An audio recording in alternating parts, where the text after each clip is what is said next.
नमस्कार दोस्तों, आज की कथा माघ पूर्णिमा की कथा है।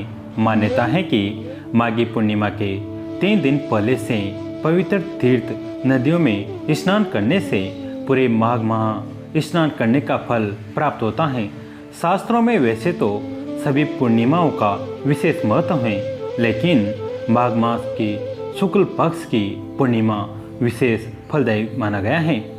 माघ मास में भगवान विष्णु जल में निवास करते हैं, इसलिए माघी पूर्णिमा के दिन नदियों में स्नान करने का विशेष महत्व है। इस दिन भगवान सत्यनारायण की पूजा व कथा श्रवण करने की परंपरा है। शास्त्रों में माघ मास की पूर्णिमा को भाग्यशाली तिथि बताया गया है। इस दिन ब्रह्म मुहूर्त में घर की साफ सफाई करके पूरे घर में गंगा जल से छिड़काव करना फलदायक होता है। घर के मुख्य द्वार पर आम के पत्तों का तोरण लगाए और फिर घर की दहलीज पर हल्दी व कुमकुम लगाए। इसके बाद मुख्य द्वार के दोनों ओर स्वास्तिक का चिन्ह बनाकर रोली अक्षर लगाए। दरवाजे पर घी का दीपक जलाकर प्रणाम करें। इसके बाद तुलसी की पूजा करनी चाहिए। उनको जल, दीपक और भोग अर्पित करना। ऐसा करने से माँ लक्ष्मी प्रसन्न होती हैं और ऐश्वर्य की प्राप्ति होती है। माघी पूर्णिमा के दिन दान का विशेष महत्व बताया गया है। धर्म ग्रंथों के अनुसार इस दिन गरीब व जरूरतमंद व्यक्ति को तिल, घी, कंबल, फल आदि वस्तुओं का दान करें। इसके साथ ही पूजा घर में घी का दीपक जलाए और उसमें 4 लौंग रख दे। ऐसा करने से धन धान्य की कभी कमी नहीं रहती। माघ की पूर्णिमा के दिन भगवद गीता, विष्णु सहस्त्र नाम या फिर गजेंद्र मोक्ष का पाठ करें। पुराणों में पूर्णिमा के दिन इन तीनों का पाठ करना बहुत ही महत्वपूर्ण बताया गया है। ऐसा करने से सभी संकट दूर होते हैं और आपस में सकारात्मक भाव उत्पन्न होता है। भगवान कृष्ण के प्रिय तिथि माघी पूर्णिमा के दिन भगवान श्री कृष्ण को और चंद्रमा को सफ़ेद फूल अर्पित करें। इसके साथ ही सफ़ेद मोती, सफ़ेद वस्त्र, सफ़ेद मीठा अर्पित करें। ऐसा करने से भगवान श्री कृष्ण की कृपा प्राप्ति होती है। कांति का नगर में धनेश्वर नाम का ब्राह्मण रहता था। वो अपना जीवन निर्वाह भिक्षा लेकर करता था। ब्राह्मण और उसकी पत्नी के कोई संतान नहीं थी। एक दिन ब्राह्मण की पत्नी नगर में भिक्षा मांगने गई, लेकिन लोगों ने उसे बाँझ कहकर ताने मारे और भिक्षा देने से इनकार कर दिया। इससे वो बहुत दुखी हुई। तब किसी ने उसे 16 दिन तक माँ काली की पूजा करने को कहा। ब्राह्मण दंपति ने सभी नियमों का पालन करके माँ काली का 16 दिनों तक पूजन किया। 16वें दिन माता काली प्रसन्न हुई और प्रकट होकर ब्राह्मणी को गर्भवती होने का वरदान दिया। साथ ही कहा कि तुम पूर्णिमा को एक दीपक जलाओ और हर पूर्णिमा पर यह दीपक बढ़ाती जाना, जब तक ये दीपक कम से कम 32 की संख्या में न हो जाए। साथ ही दोनों पति पत्नी मिलकर पूर्णिमा का व्रत भी रखना। ब्राह्मण दंपति ने माता के कहे अनुसार पूर्णिमा को दीपक जलाना शुरू कर दिया और दोनों पूर्णिमा का व्रत रहने लगे। इसी बीच ब्राह्मणी गर्भवती भी हो गई और कुछ समय बाद उसने एक पुत्र को जन्म दिया, जिसका नाम देवदास रखा गया। लेकिन देवदास अल्पायु था। देवदास जब बड़ा हुआ तो उसे अपने मामा के साथ पढ़ने के लिए काशी भेजा गया। काशी में उन दोनों के साथ एक दुर्घटना घटी, जिसके कारण धोखे से देवदास का विवाह हो गया।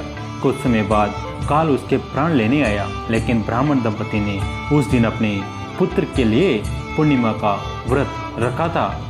इस कारण काल चाहकर भी उसका कुछ बिगाड़ न सका और उसे जीवनदान मिल गया। इस तरह पूर्णिमा के दिन व्रत करने से सभी संकटों से मुक्ति मिलती है और सभी मनोकामनाएं पूर्ण होती हैं।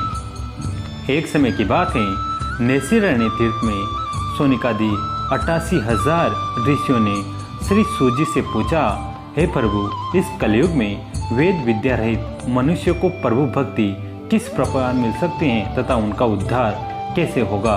हे मुनि श्रेष्ठ, ऐसा कोई तप बताइए जिससे थोड़े समय में ही पुण्य मिले और मनवांछित फल भी मिल जाए। इस प्रकार की कथा सुनने की हम इच्छा रखते हैं। सर्वशास्त्रों के ज्ञाता सूत जी बोले, हे वैष्णव में पूज्य, आप सभी ने प्राणियों के हित की बात पूछी है, इसलिए मैं एक ऐसे श्रेष्ठ व्रत के बारे में आप लोगों को बताऊंगा जिससे नारद जी ने लक्ष्मी नारायण से पूछा था। वो लक्ष्मीपति ने मुनि श्रेष्ठ नारद जी से कहा था, आप सब इसे ध्यान से सुनिए।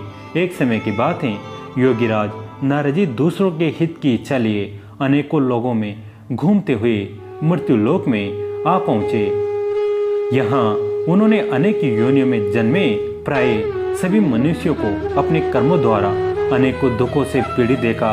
उनका दुख देख नारद जी सोचने लगे कि कैसा यत्न किया जाए कि जिसके करने से निश्चय रूप से मानव के दुखों का अंत हो जाए।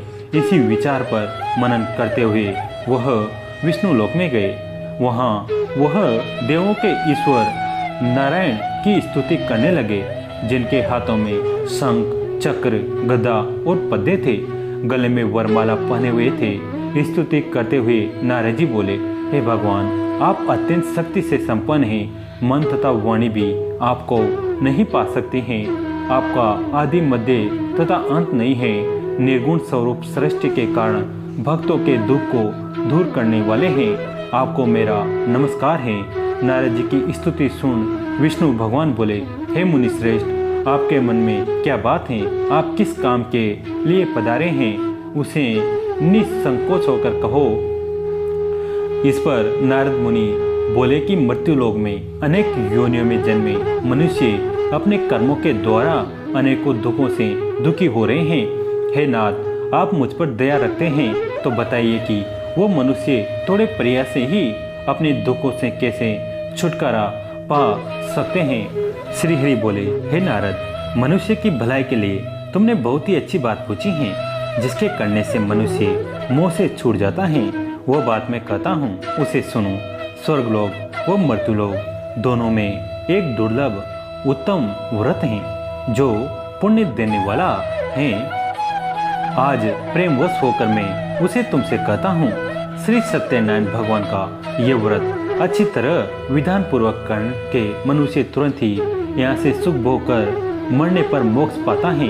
श्री हरि के वचन सुन नारद जी बोले कि उस व्रत का क्या फल है और उसका विधान क्या है। यह व्रत किसने किया था, इस व्रत को किस दिन करना चाहिए, सभी कुछ विस्तार से बताइए। नारद की बात सुनकर श्री हरि बोले, दुख और शोक को दूर करने वाला, यह सभी स्थानों पर विजय दिलाने वाला है। मानव को भक्ति व श्रद्धा के साथ शाम को सत्यनारायण भगवान की पूजा धर्मपरायण होकर ब्राह्मणों व बंधुओं के साथ करनी चाहिए। भक्ति भाव से वे ही नैवेद्य, केले का फल, घी, दूध और गेहूं का आटा सवाया ले। गेहूं के स्थान पर साटे का आटा, शक्कर तथा गुड़ लेकर वो सभी भक्षण योग्य पदार्थों को मिलाकर भगवान का भोग लगाए। ब्राह्मणों सहित बंधु बांधवों को भी भोजन कराए। उसके बाद स्वयं भोजन करे। भोजन कीर्तन के साथ भगवान की भक्ति में लीन हो जाए। इस तरह से सत्यनारायण भगवान का यह व्रत करने पर मनुष्य की सारी इच्छाएं निश्चित रूप से पूरी होती हैं। इसी कली काल अर्थात कलयुग में मृत्युलोक में मोक्ष का यही एक सरल उपाय बताया गया है। तो दोस्तों, कैसी लगी आज की कहानी कमेंट में जरूर बताइएगा। वीडियो को लाइक करें, चैनल को सब्सक्राइब करें, घंटे के बटन को दबाकर ऑल पर क्लिक करें। दोस्तों, इस कहानी को अपने दोस्तों के साथ, फैमिली के साथ शेयर जरूर करें। धन्यवाद दोस्तों।